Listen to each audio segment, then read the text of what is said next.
And we are back with Making Connections. This is, of course, our weekly interview corner where we meet the interesting and especially colorful people who make up the fabric of our society. And that is so true for today's guest, who is Lee Young-hyun. Her passion for wearing hanbok led her to pause her university studies, pack up many hanboks, and she traveled around the world snapping gorgeous photos of her in hanbok in these world-famous spots. She's got over 30,000 Instagram followers from all over the world. She's collaborated with travel companies and the Korean government to bring greater awareness to the beauty of Korea's traditional garb. And she is here in the studio in another of her beautiful hanbok creations and here in the studio for our interview. So, Young-hyun, welcome to Life Abroad. Thank you for making a chance for me. We are delighted to have you. It almost feels weird to call you Young-hyun because you're also known by Joseon Yoja Mona, right? Right. Is that kind of your English name then? Would I call you Mona or do people call you just Young-hyun? Everybody call me Mona, and actually it's not English name or kind. I just made up my name to be pronounced easily in any language. Right. So it's a little easier to say Mona instead of Young-hyun, I guess. Okay. But I would call you by your proper name, Young-hyun, okay? Great, thank you. For today's. Now, I know that you're actually based in Jeju. You were born and you grew up there. Do you still live there too? Actually, I also have a home in Seoul, so I frequently move around Jeju and Seoul. And I came up here yesterday. Okay. You came up especially for the show, did you? You're right. Well, thank you very much for joining us here. I know that you are now still a university student at Yonsei. I'm imagining because of what you're doing that maybe it's related to fashion or maybe international some studies. Is it related to what you are doing? Many things like that, but actually I study business at Yonsei University.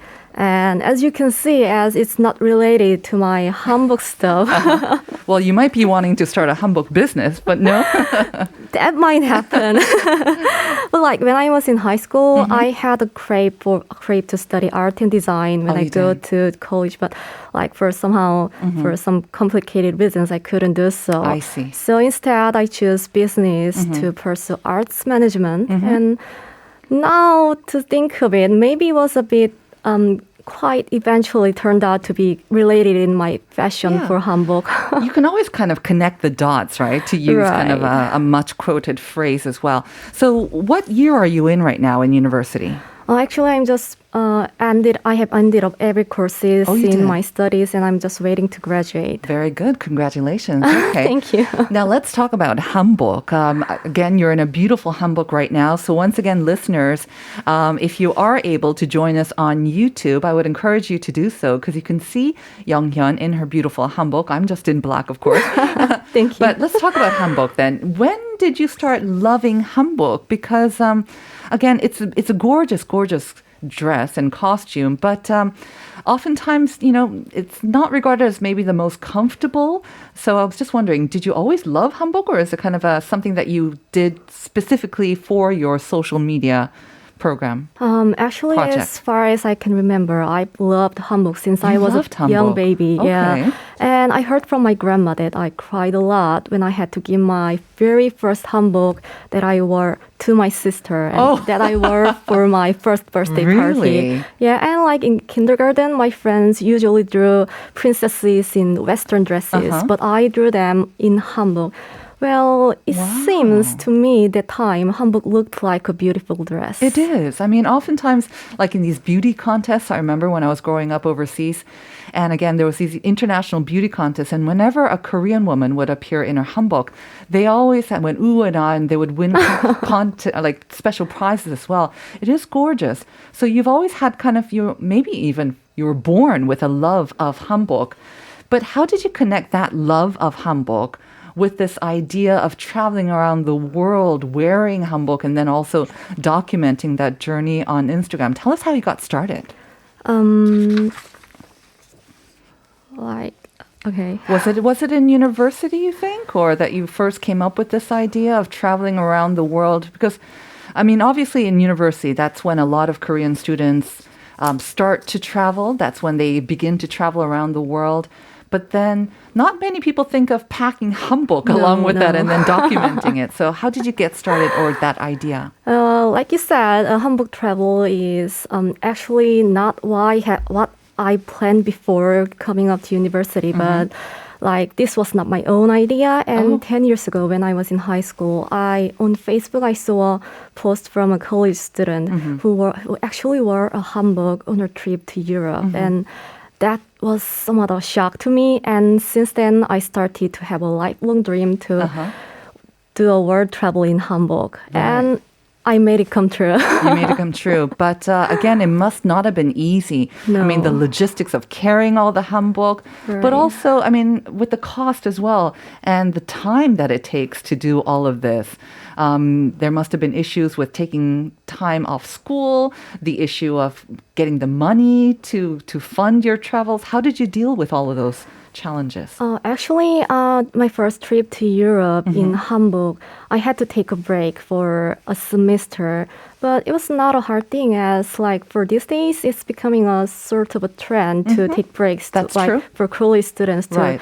make their dreams come true, like making their own business Very or true. like, as you can see, just enjoying their youth that will never come back. So it was not a hard choice to take a break. And the next year after the travel in Europe, I actually went to Italy for half a year as an exchange student. And that was all these things happened. Right. Because you're kind of in the middle of Europe, so it's easier to, I guess, to travel to many other different countries as well. I actually went to school for just 2 days a week.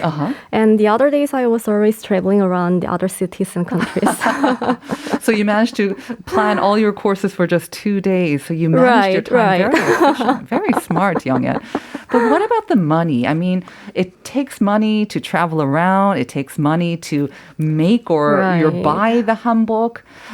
So how about the money part? Did your parents fund your project? I did got some help from my parents, but I had to save up my money for several years, and I also worked for 2 or 3 part-time jobs to raise the fund. And I even opened a hanbok seminar by myself to raise the money, and it helped me a lot. But again, hanboks cost quite a bit of money. And I understand that you have quite a bit of hanbok. And again, you need a lot of hanbok to take these beautiful shots around the world. How did you come up with the money for the hanbok? You make it? You buy it? How do you do that? Well, sometimes I design the hanbok and buy the fabrics by myself to reduce the cost to buy hanbok. Right. And usually, sometimes, like 30% of hanbok I have are second-hand hanboks. I see. Very smart. Okay. And then you just kind of adjust it. Yeah, right. I guess the size. Yeah, to fit my size. How many hanbok do you have right now? If you count the ones that you have from a baby, apparently you would want to give it to your sister. How many hanboks do you have? I guess I have over 100 pieces of hanbok, but actually, like I've been habitually collecting hanboks, so I have stopped counting them this year. But I guess you will never give them away, especially to your sister. Our producer Max has come up with some photos from your Instagram account. Let's mention your account so our listeners can also maybe see the pictures. If you're joining us on YouTube, you can see some of those photos right now. But what is your account? And let's talk about your social media sort of project as well. Okay, so your account? I have an Instagram page named Hanbok Travel Arts. Well, and if you're Korean, you can just search it by the name 조선여자 Mona. And I also have the YouTube channel in the same name, 조선여자 Mona, or English Hanbok Girl Mona. Hanbok Girl Mona. And I really thought when I came across these stunning photos, they look like something out of a magazine or a very high sort of class fashion shoot. They're absolutely gorgeous. I mean, you look gorgeous in your hanbok. The surroundings, of course, world-famous places is gorgeous as well. And I like how you match the color of your hanbok to the surrounding as well. I know this is going to be really, really difficult, but my next question is, of all the places that you've traveled, could you maybe name 3 top places that you went to? It could be because it went so well with your hanbok, or maybe because it was so difficult to bring your hanbok and get a photo. 3 sort of memorable spots? Okay, I can never forget Dolomites. Dolomites are Alps in northern Italy, and it's a great place to do trekking. And I even tried to do some light trekking in Hamburg. And actually, I thought it would be very hard, but it and wasn't. And your 고무신 as well, right? You right, have right. Leather shoes. Oh, wow. And the second place was like Sahara Desert, cannot be missed. Like I took a camel ride into the middle of the desert, and as you know, it's very, very hot inside the desert. Oh my and gosh. actually, the hanbok is not so different from their traditional outfits as it covers all the body, and it seems it was quite nice actually to wear hanbok in Sahara Desert. Is that the one that we're looking at? Yes, Is that right. The one? That's the so one. So you are in a white dress and the blue chogori, light blue chogori, and you're sitting on a camel Right. in this beautiful desert. It is gorgeous. Okay. And then Thank the you. third one? And the third one, okay, so Jeju Island is the place where I can probably introduce. Well, actually, it's my hometown, but I course. still travel around so many times in the island. But even though I have traveled around for countless times, there are still many places left to go. Right. Okay, so Jeju-do, very nice plug for your hometown as well. Right. And of course, it is always gorgeous. And I guess Right. maybe the natural setting for the Korean hanbok as well. I am very curious though. I mean, the hanbok is gorgeous. It's very colorful. It draws a lot of attention. So I was reminded when I heard about your story about this girl who, she now works in the Olympic circle. But I remember hearing about her story like 15 or so years ago. She wanted to join the International Olympic Committee. So she won a contest and she appeared at one of the meetings dressed in a hanbok. Oh, And she really? immediately attracted the attention of the IOC members. And she handed them a card saying like future IOC member. Oh, And that idea of wearing a hanbok, I thought was genius. She managed to borrow one from one of the people in Denmark for that meeting. You must have gotten so much attention. Some of it, most of it positive, I imagine, but there must have been sometimes some negative experiences. Wasn't it kind of frightening? like there have been actually significant changes over the years. Yeah? So like first time I traveled in Europe in 2018, not many recognize that I'm Korean. And I've got questions like, are you Chinese or is that kimono you're wearing? And that was somewhat not a good experience. But the year later, when I traveled around the world in 2019, almost everybody in every country knew that I'm Korean, that I am wearing hanbok, and they really wanted to take photos with me. Because of Hallyu, right? Yeah, right. I think BTS and Blackpink had a huge impact on how the world came to know Korea and hanbok. And you too now, of Oh, course. thank you. What has been the most meaningful or rewarding sort of outcome from this project then for you? I really feel proud when people get to fall in love hanbok after looking through my hanbok videos and photos. And I actually get comments like, I got a wish to travel in hanbok just like you, and I want to have my own hanbok because you look so beautiful and your hanbok looks so beautiful. And there were even some people who actually made their own hanbok even though they never visited Korea before, nor they have learned how to make hanbok. They just based it on what they saw Yeah, maybe on your right. feed. Yeah. That's amazing. Really amazing. Well, at this point then, now that you are just waiting to graduate from university, I could maybe me and my other listeners as well would be assuming that you might want to pursue something that continues with hanbok, with the hanbok business or making business. Is that what you are planning? What are you planning after graduation? Actually, I want to extend my career in IT startups. IT startup? Yeah, I have many interests in so many things, and I also have a dream to go to IT startups. And I even worked for a startup for 4 months last year. But that doesn't mean I'm going to stop doing things with this hanbok. And actually, one of the reasons I want to work for startup is to use my time more flexibly to still dedicate some part of my life to hanbok. So you're going to work 2 days of the week, and the rest of the week you're going to travel and do your account and whatnot, right? We got a question from our listener, Okay. 5593. 어쨌든 주목을 많이 받을 수밖에 없을 텐데 창피하다는 느낌은 없었나요? So were you ever embarrassed because of all the attention, or? Actually, the very first time I wore my hanbok on Rome, Italy, I was a bit shamed. Like, I got so many attentions on the road. But after a few minutes later, like, people were telling me, bravo, you look beautiful, bella, bella. Bella, bella. Yeah, right. So after that, I got very proud of wearing hanbok in Europe, and I never got ashamed again. Well done. What a great answer.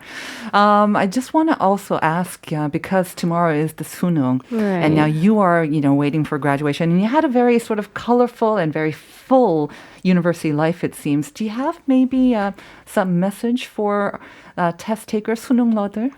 I want to tell them, don't never get afraid or never get nervous for sunung. Sunung's only the first step to start your life as an adult. It's not everything that can rule your life. Right. So, like, when I was in sunung, I was just happy that I finally finished my courses in middle and high school. And I hope everybody get their best. Right. Luck at sunung. Wishing the best of luck to all the sunung러들. Thank you very much. You know what? We've been getting some questions from our listeners as well.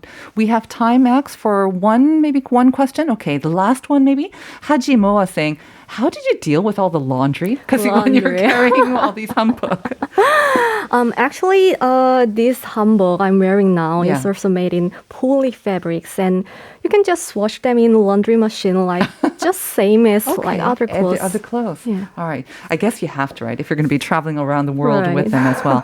Well, Younghyun, I want to thank you very much for joining us and sharing your story, and of course, delighting us with your lovely hanbok as well. Wish you the best of luck.